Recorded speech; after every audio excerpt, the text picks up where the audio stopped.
Les abdos sont le muscle le plus mal compris de la salle.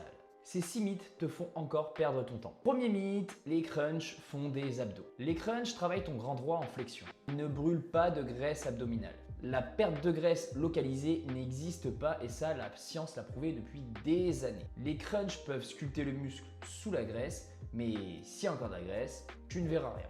Mythe numéro 2, il faut faire des abdos tous les jours. Les abdos sont comme les autres muscles. Ils ont besoin de récupération pour se développer. 2 à 3 séances par semaine suffisent amplement. Les faire tous les jours sans récupération égale inflammation et pas progression. Mythe numéro 3, plus de répétitions égale meilleurs abdos. 200 crunchs par jour, ça donne pas forcément de meilleurs abdos que 30 reps plus lentes. La charge et la tension sont ce qui stimulent la croissance musculaire. Alors travaille tes abdos comme n'importe quel autre muscle, de manière contrôlée et avec de la charge additionnelle. Faire 200 abdos par jour, ça ne te servira à rien. Mythe numéro 4, les abdos se font essentiellement à la salle. Mythe numéro 4, les abdos se font essentiellement de manière isolée. Tu n'as pas besoin de faire que de la planche, du crunch, du L-sit, etc.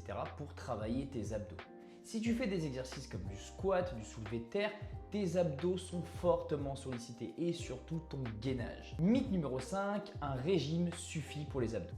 La perte de gras est nécessaire mais pas suffisante. Des abdos visibles, c'est un faible pourcentage de masse grasse plus des abdos développés. Si tu maigris sans développer tes abdos, tu auras un ventre plat mais pas sculpté. Mythe numéro 6, les abdos se voient à partir de 10% de masse grasse. En vérité, c'est ta génétique qui va décider où tu vas stocker tes graisses en priorité. Certains vont voir leurs abdos à 12% de body fat, d'autres vont les voir à 8%. Ce chiffre n'est pas universel, il est propre à chacun et celui qui compte, c'est le tien. Et il ne se connaîtra qu'en essayant.